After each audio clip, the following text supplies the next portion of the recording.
to right where that current was coming around.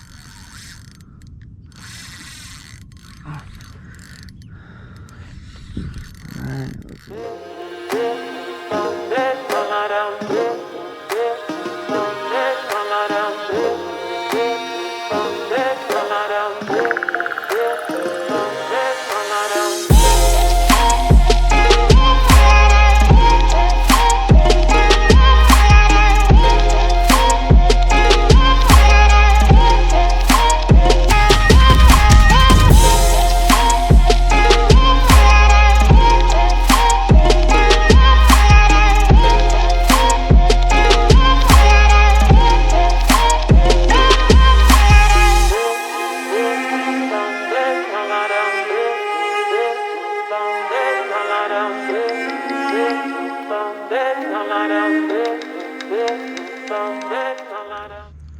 What's up, guys? So it's Chris from One More Cast. So I just got to Matlacha Community Park. I've been trying to get out here for like the past 3 or 4 weeks. I've been trying really hard to get down this way and try a new spot that I've been really wanting to fish. So I was up last night looking at the fishing. Isn't going to be as good as it was the first few times I was going to come out here, but there are a few spots that I do have an interest in that I'm going to check out. But I'm here early this morning. The sun is about to come up, so I wanted to get out here, get a nice early start. It is a little bit of a paddle away, you know. I think it's about a 2.5 mile, you know, there then back, so 5 mile total. But wanted to come out here just real quick. If you guys are watching the news, there's a tropical storm Ida or Idalia or whatever it's called out there in the Gulf, coming into the Gulf. A year ago, we just got hit by Ian. I know Matlacha and Pine Island got hit really, really hard. And where I'm at, I mean, we got hit hard also up in Port Charlotte, but right now it's tracking to go just north of Tampa. But I mean, every update, it's going further east.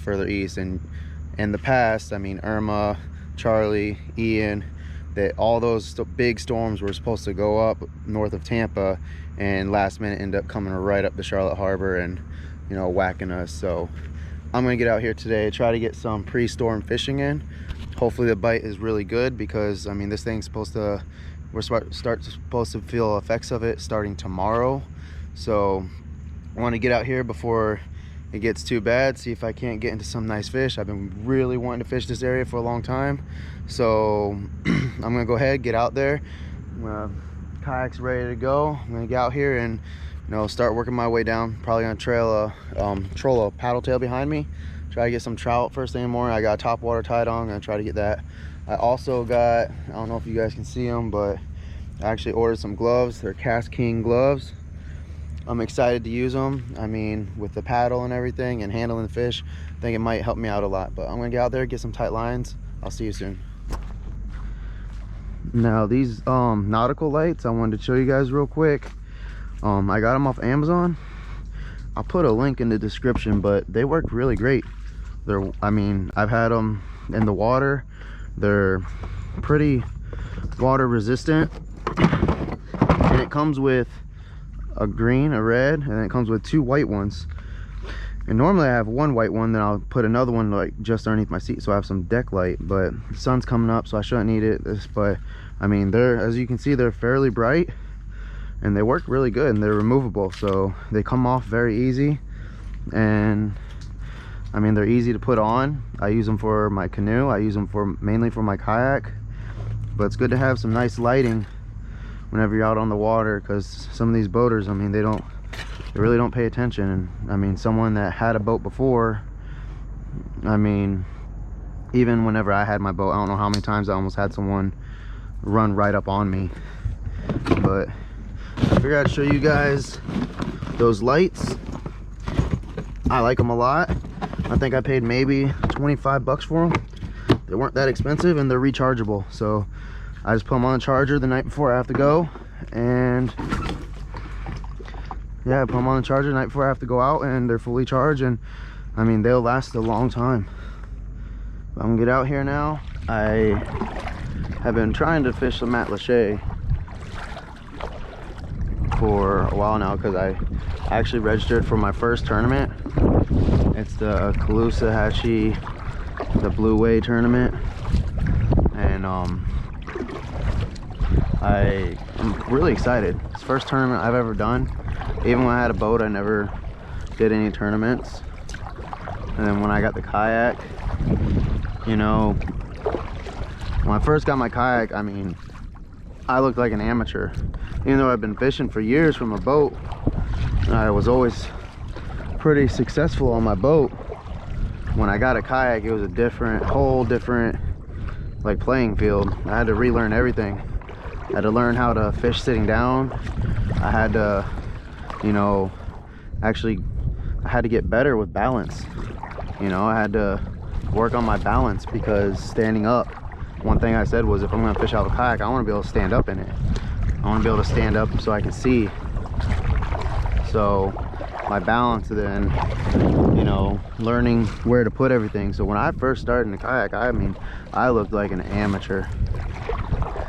And that's why, you know, I got a GoPro, and I decided making videos probably about 3 months after I got the kayak.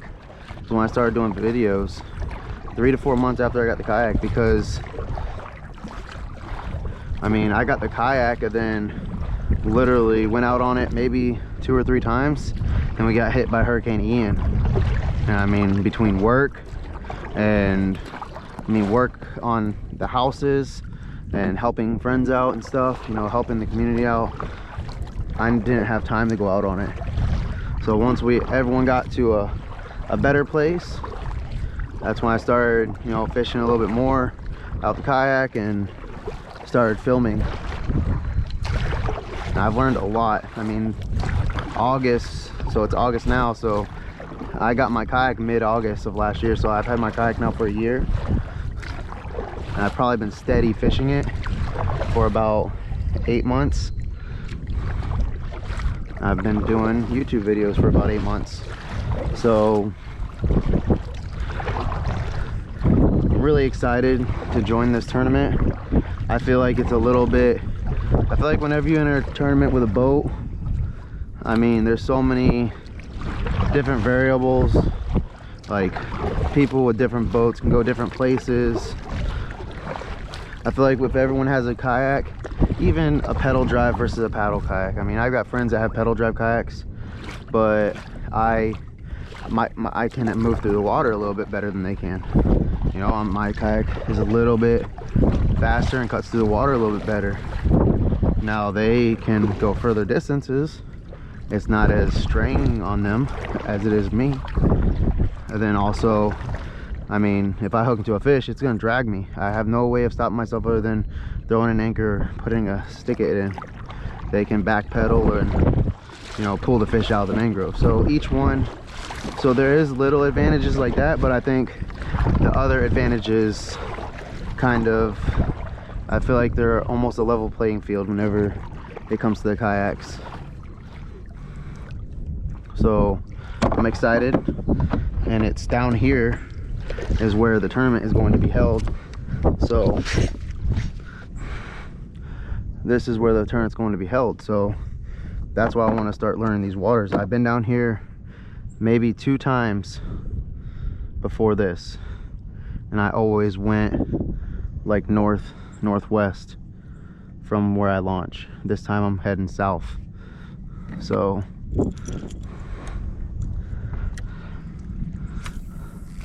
I want to start exploring this area a little bit more.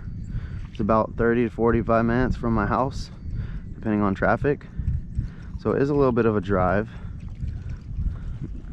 That's why I'm out here a little bit earlier, because I want to make the most of it. All right, got a fish right through at that point.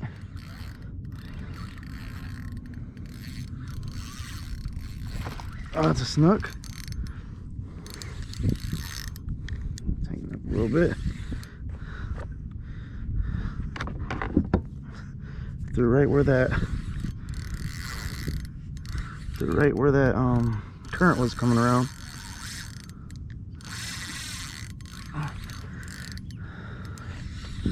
Alright, looks like he's gonna pull me in the corner.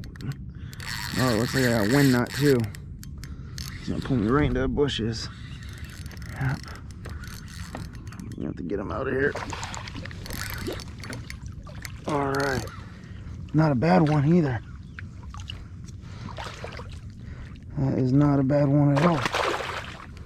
Come on, get out of there. All right. That is not a bad snook at all. Dang. Whew. I got a wind knot in my line too, it looks like. Can't tell if it was a wind knot or what it was, but it's somewhere. Maybe it was just some debris on it.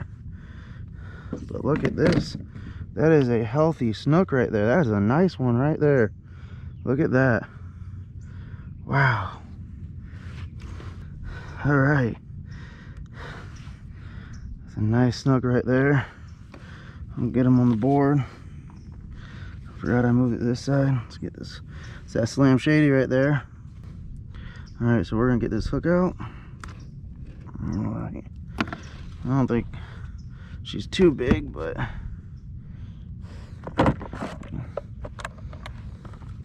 put her on the board. I think she can be like 24, 25, 25, 25, yep. So, nice snook. We're gonna get her in the water. It's a beautiful fish.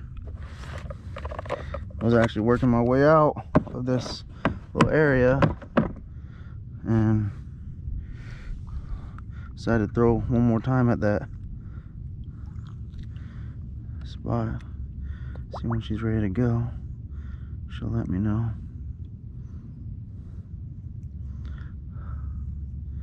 Come on, girl, you'll be all right. All right. There. Perfect. Beautiful snook right there. Yeah, and I just switched to this Texas eye. I mean, this 4-inch paddle tail.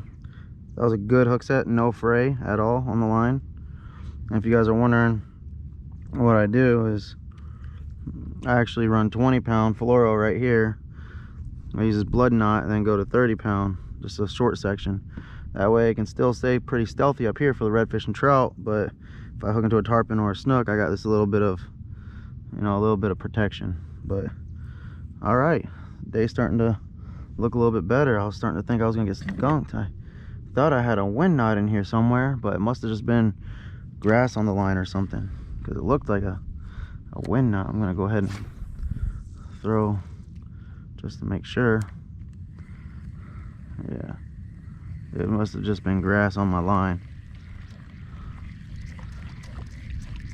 So, I'm gonna keep continuing to fish a little bit. I'm gonna keep working my way out though, because I think they're gonna be where the heavy current flow is gonna be. I think that's right about where they're gonna be. So I'm gonna spin around and start heading back. I'm gonna throw at that point one more time.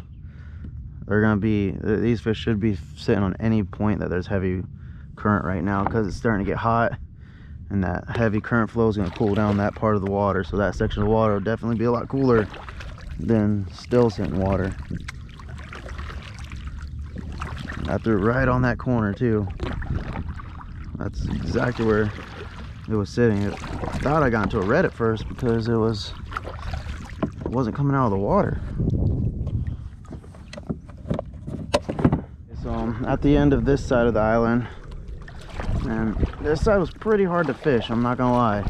The wind blowing back at me, pushing me down this whole side of the island.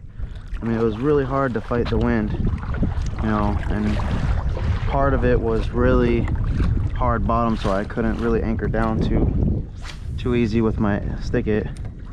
So uh-oh, something. Got him right on this point.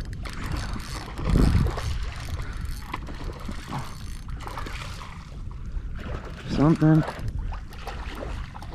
Oh, that's a big old trout. Whoa. That is a big trout right there. Whoa. Oh man. This is right at this point right here. Hang on, bud. Let me get my reel put up. Whoa, man. I was not expecting that. As soon as I hit play, let me get my paddle up. Goodness, look at that. That's that. I switched to a 3-inch, back to a 3-inch. I'm seeing a lot of bait over here, and the bait I was seeing was pretty small, so try to use the lip grips. All right, here right through the hook. So right through the hook. So let me get this out of there. This is all tangled up. Okay, let's just deal with the fish first. Don't worry about the lure later. So I try to keep them in this in the net as long as possible, just to, you know, so it's easier on the fish. Okay, there we go. Get a good grip on him. All right, so that is a nice trout right there. Oh man, that's a nice trout. That's a nice trout right there. Just gonna put him on the board, see how big he is. Oh, okay, so there he goes. I need to start learning to use the lip grips a little bit more. I'm gonna say he was definitely pushing 17, 18. It was definitely a nice sized trout, maybe 19 even. It was definitely a nice sized trout. That happens. But, you know, I was right on that point. I'm definitely gonna throw over there again. I just switched to the 3-inch beer run also. So, just switched to it. That worked out great. I just need to start using my lip grips a little bit more. Like I said, this is all practice. Usually trout, I don't care if they flop out before I get a measurement, but I'm trying to practice. I rarely measure the fish unless they're a decent size, pushing like a PB or something. Other than that, or unless I'm keeping them, I don't really usually measure the fish, just because I'm usually out here doing it for fun. But trying to practice getting everything together for the tournament, because if something like that happens during the tournament, and that trout could have won me a tournament, then I'm gonna be really upset. So I'm gonna start using the lip grips. Like I said, I have them tethered to my kayak, so a lot of times I just drop them down like that and they're not going nowhere. So that's just a learning moment right there, that I do need to use my lip grips more. Wait to round this a little bit. I'm already getting hit there. Oh, that's a little ladyfish. All right, come on, throw it. Come on, you can throw it if you want. I'm not gonna be mad if you throw it. Okay, I'm gonna get him over here, handle him, because I did not want to float into this side of the island yet. Okay.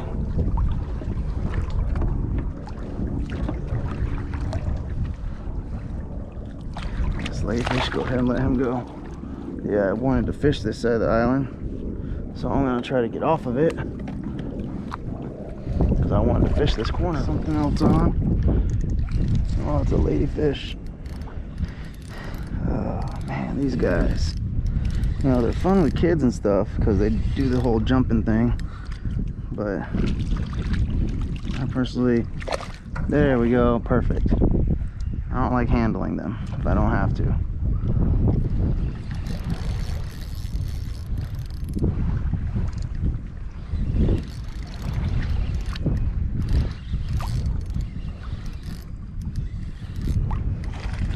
Not a dang ladyfish.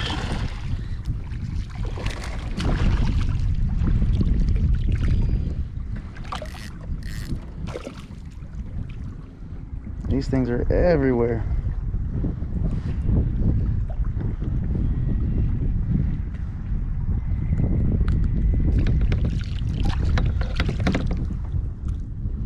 They're everywhere.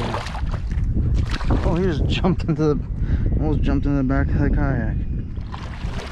Alright guys, that's the end of the video. I'm actually about to be coming into the kayak launch now. Only stayed out here for, you know, a few hours. Didn't catch much fish, but the fish I did catch were decent fish. I mean, thought that snook was 25 inches, which, I mean, like I say, anything 25 and over, I usually start to, you know, get excited about, because them 25-inch snook do fight pretty hard sometimes.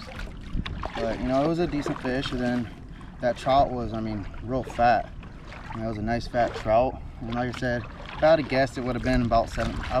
I'd be comfortable saying 17, give or take. But I mean, it was a nice, healthy trout. But it started to get real windy out here, and I was approaching the time limit I set for myself to be out here, so decided to come back. It was an okay day, you know. I learned a little bit while I was out here. I found some new spots that I've never fished before, and you know, it was nice being out here. Caught a few ladyfish, jumped a bunch of ladyfish, but it was a good day out here. Like I said, it was more of me trying to get out here and learn the area more than anything, than mixed in with trying to catch a little bit of fish. But I'm gonna pull up to the kayak launch now and get everything loaded up in the truck. Definitely try to be out here next week, depending on what this hurricane does. Right now it's a tropical storm, but by the time it hits us, it's supposed to be a category 3, and that's, even if it shifts, it'll definitely hit us. But right now we're just gonna get outer bands from what the models are showing right now. We're just gonna get the outer bands of it, so probably tropical force winds. I mean, if it strengthens, it could end up being hurricane force winds, but depending on what happens with this storm, we'll decide where I'm going next week. But hopefully I can get out here sometime next week, you know, and try to learn Matlacha some more. I really like it down here. The water's definitely different than what I'm used to fishing. I mean, the bottom is definitely different. I'm used to fishing like seagrass and stuff like that. This is more of a, like a stringy grass. It's definitely a lot more oyster beds over this way than what I'm used to fishing, at least on certain parts of the Boca, and there's no oyster beds over off of where I fish at in the Charlotte Harbor. So, but it was great to get out here. Hopefully I can get out here again. Make sure you guys, you know, go ahead and like, subscribe, hit that bell notification so you get notified every time I post a video or short. And remember guys, there's always time for one more cast. I'll see you later.